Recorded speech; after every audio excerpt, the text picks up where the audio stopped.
And my next presenter is from the Blue Ridge Parkway Foundation, and he is the Kids in Park Program Director. And he will be talking about a topic that's near and dear to my heart, which is about bringing kids into parks. So please help me in welcoming Jason Urroz.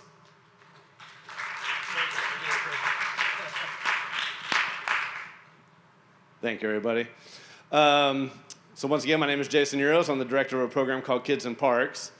And about 9 years ago, the Blue Ridge Parkway Foundation, the Blue Ridge Parkway of the National Park Service, and the Blue Cross Blue Shield of North Carolina Foundation saw a problem, and they wanted to try to see if they could fix it together. And the problem was that the trails were empty. The National Park Service had conducted a visitor use study on the Parkway, which happens to be the most visited unit of the National Park Service in the country, and they found that only 7 to 12% of the visitors that came to the Parkway brought children under the age of 15 years old with them. And so the Parkway and the Blue Ridge Parkway Foundation said, well, if only 7 to 12% of the people coming to the Parkway are bringing kids with them to the most visited unit of the National Park Service, where are the future stewards for our parks going to come from? How are we going to get kids and families to care about these places so that in the future they're not going to put up apartment buildings across the Blue Ridges and say that the national park there isn't meaningful to their lives? Whereas the Blue Cross Blue Shield of North Carolina Foundation was looking at it from this standpoint, which is kids are plugged in and they're not on the trails. And so that was a switch that happened somewhere between whenever I grew up and the kids that today are growing up, where playing video games, texting on your phone, computers, TV, whatever it may be, 7.5 hours per day versus, as we heard earlier, prisoners get more time outside than kids do nowadays, right? Which is pretty horrible. So we looked at sustainability and designing a program to try to get kids and families to get unplugged, outdoors, and active for both their health and the health of our parks and public lands. And to do that, we said, well, should we do guided hikes? And this is me. I was a former National Park Service ranger in Yosemite, and I love doing guided programs. And so please continue to do guided programs. But the National Park Service, state parks, Forest Service, whoever it may be, budgets are being cut. And we don't have the ability to have a ranger on the ready, standing at a trailhead, ready to take kids and families that don't know how to spend time in nature down the trail when they show up at the park. So we tried to come up with a different idea. And the idea was to create self-guided trails that utilize brochures that kids can use to learn about things while they're on the trail, that are interactive, fun, exciting for them to do. We knew we needed to do a couple of other things to make them fun too. We needed to network the trails together using a website that showed where all these different trails could be found. We knew that we needed to link different types of public lands together through this common network of trails and this mission to get kids outside. Kids and families don't necessarily care if they're in a national park. They might want to just go to a city park, or they might want to go to a state park or a Forest Service site. And they just want to have a good time while they're out there, right? And they can worry about the mission separation in the future once they're good or once they're comfortable with being outside and determining that I really like national parks for unimpaired future use, and I really like Forest Service because I can do more things like ride a dirt bike or go hunting and do other things in those places. But to get them connected to nature is the first step, right? We knew we needed different activities, not just hiking. Some people want to go biking, or they want to go paddle a canoe, or they might want to go disc golf or geocache or do other citizen science activities. And so we've designed trails around all these different types of activities. We knew that we needed to provide incentives for participation. Kids are used to getting incentivized to do the things that we want them to do. If you were quiet during church while you were growing up, your parents might take you out for ice cream after church, right? Because they're incentivizing you to do the thing that they wanted you to do, which was be quiet. If you wrote neatly on your homework, your teacher put a happy face sticker on your homework, right? Because they wanted you to print neatly, right? We want to give the kids a prize so that they want to go hiking again. So we give them a nature journal with a sticker from the trail that they went to. If they go to another trail, they get the sticker from that trail, plus they get an extra prize, like a patch or a backpack or a bandana, a walking stick medallion, a first aid kit, a water bottle, etc. Right? And so the more hikes they do, the more prizes they get. And kids just want to have fun. The initial name of this program was Healthy Kids, Healthy Parks. And first thing we did whenever that had happened, we scrapped the name of that. We just changed it to Kids in Parks, because no kid is going to wake up on a Saturday morning and be like, let's go do that Healthy Kids program. right? Like, I want to go hiking because it's healthy for me, right? Like, no, it's like, we just want to go have some fun outside and do some brochures, right? So here's a brief history. We started the first trail on the Blue Ridge Parkway August 29th, 2009. So we're coming up on our 9-year anniversary. We had a big festival in the parking lot. We invited all the other land management agencies from the region to come and have a booth. We had a couple hundred kids and families show up. Forest Service was there, State Park was there, City Park was there, Arboretum came. Everybody had activities and pelts and things that you could do, right? They saw the brochures that we had designed for the trails on the Blue Ridge Parkway, and they said, well, we have these birds in the state park. Can we do the bird brochure for our state park trail? Hey, we have these trees in the Forest Service just 30 minutes away next to the parkway. Can we do these bird brochures, or these tree brochures for our kid-friendly trail? And so we said, yeah, let's create a network of trails along the Blue Ridge Parkway corridor that connects the parkway to the communities and the communities to the parkway so that these kids can go find these trails that are in communities near their home, do those trails, and then make their way kind of through the nature spectrum, if you will, from a city park to a state park to a national park. Or they can go the other way. I don't care if they go from a national park down to a city park, right? But as long as they're going to these different places and getting connected to nature by visiting different types of places. So we did North Carolina state parks. Then we did the U.S. Forest Service site in Pisgah. Then Virginia State Parks found out what we did in North Carolina State Parks, and they said, well, we have parks that are near the parkway. We want to do trails in Virginia State Parks. Then the Army Corps got on board, right? We did a presentation. I do a lot of conferences, and was presenting about this. And at the National Association of State Park Directors Conference back in 2011, they invited us to see if we could come to do a presentation at Custer State Park in South Dakota. And the folks at Custer State Park said, well, hey, at the end of your presentation, let's walk outside and cut the ribbon on the track trail at Custer. Would you like to see if you could do the program you're doing on the Blue Ridge Parkway and in communities near the parkway on another side of the country? Without ever having been to South Dakota, we designed all the materials and working with their interpreters, took the Blue Ridge birds out, put the Black Hills birds in, took the trees out, put the trees in, working through the brochure templates we had, sent all the materials to them, literally within like 3 months, or even less, showed up, did the presentation, walked outside, cut the ribbons, showing that we could actually do this anywhere in the world with very little effort and very little money. So we went from 1 trail to 5 trails to 11 trails with Custer, right? We got a big grant from Blue Cross Blue Shield the following year to hire 2 more employees and do this all across the state of North Carolina. We went from 40 trails to 80 to 106. There's 168 trails today. We opened 2 trails on the C&O Canal yesterday in Maryland. And so we're now in 10 states, Washington, D.C. There's a trail that goes around the White House. So I walked past it this morning. Actually, I'm part of it. I walked on part of it this morning. Pretty cool. So this is what we do. We take a brochure. It gives the kids activities to do. It's a little picture scavenger hunt. This is the easiest one. The kids who can't read just go looking for a pine cone while they're walking down the trail. Hopefully when they're looking for a pine cone, they see an acorn. When they're looking for an ant, maybe they'll see a mushroom, right?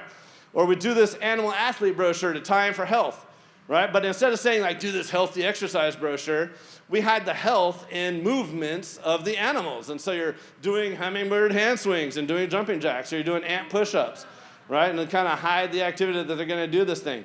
Music from the Mountains is a really cool brochure. Shows how you're walking down the trail. You can find trees along the trail that are used to make traditional Appalachian mountain music instruments, right? So bluegrass music or old-time music instruments. So how a red spruce is used to make the side or the face of a mandolin, and how the sugar maple is used to make the sides and the back of the mandolin, right?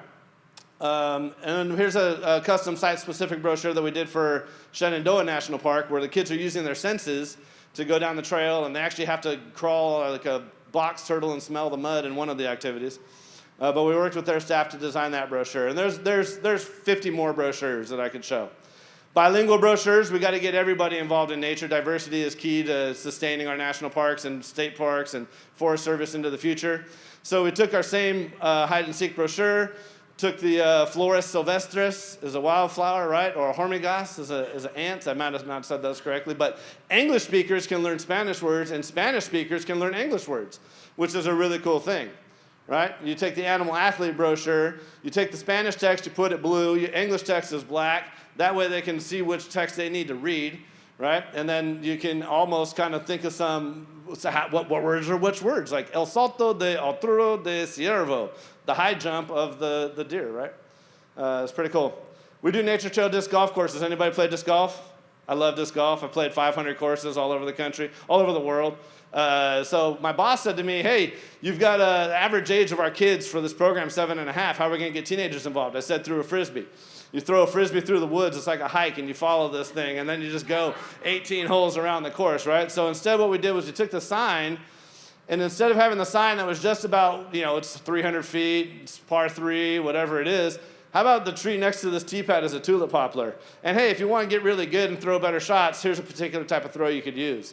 Right? You took the scorecard, and instead of having just the spots where you put your score and your name and your par, whatever it is, the backside of that doubles as a field guide. So you can learn about birds, or you can learn about trees while you're walking down there. You hit the tree with the Frisbee, you can find out what kind of tree you hit.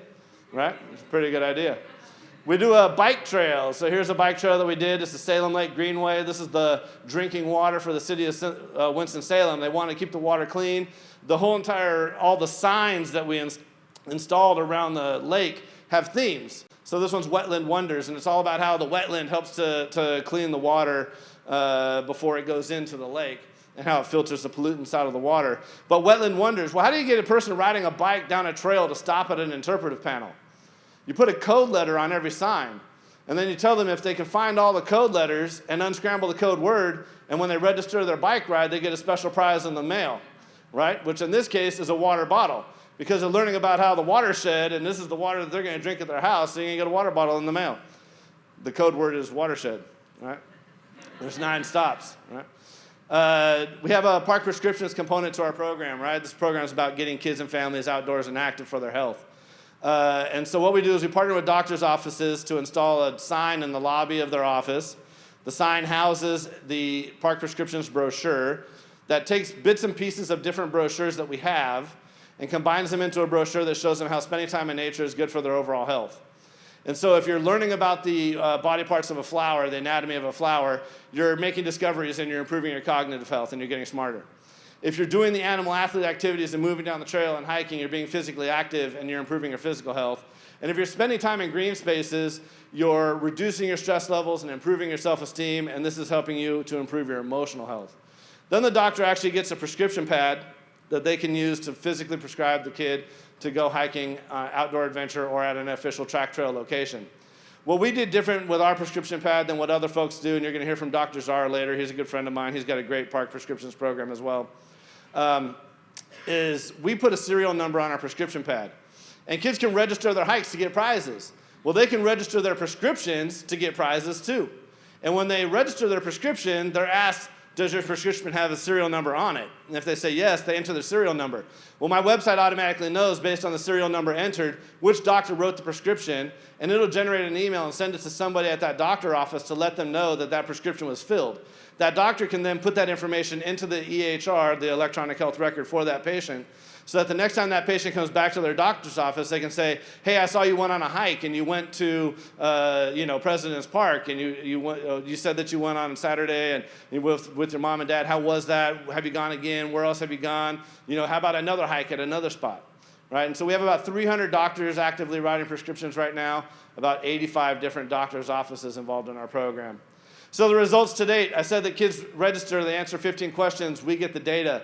I'm able to share that data with my park partners. So last year we had 4,140 kids register just last year. We've had 13,500 kids register in the lifetime of the program. Based on a registration rate that we know that we've gotten through some observational studies we've done with universities, we know that we've had about 450,000 kids hike 450,000 miles on our trails, right? Spending 220,000 hours outdoors. When you're talking about kids only get less than prisoners' time outdoors, right? We're helping to try to change these trends. But that's just the kids. They're coming in groups of 3.43. So we know they're coming with their mom and their dad, their grandma, their brother, sister, whoever it may be. And so you can extrapolate those health-based outcomes to show how many people are really getting on the trails. And I also said the health of parks. We know that we have 54% of our people were first-time visitors to that park. And 52% intentionally went to the park because they knew the track trail materials were at the park and they would have activities to do when they got there. Plus, they could register that hike and get a prize in the mail. So we know we have a 47% return rate, and 88% of our returnees have gone to more than one track trail location. So when we have an area that has a lot of track trails in that region, so North Carolina has 95 track trails, for example, kids are bouncing around. They're going from place to place. They want the sticker from the next place to put in their book. They want to get the backpack and the bandana and the patch and the different prizes that they get. And they're really jumping around and going to these different places. And it's as we heard earlier, it's that multiple exposure to nature that's going to help to create lifelong habits and change in people's experience and wanting to get outdoors and hopefully to become stewards of our lands.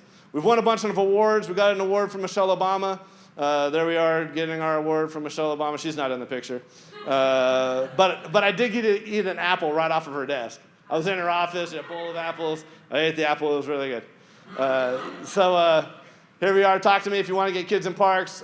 We partner with people all over the country to get this done. It's cost effective per visitor contact. And no matter what, the main thing is just get your kids and families connected to your park. So we're done. I think we're ready for the panel part.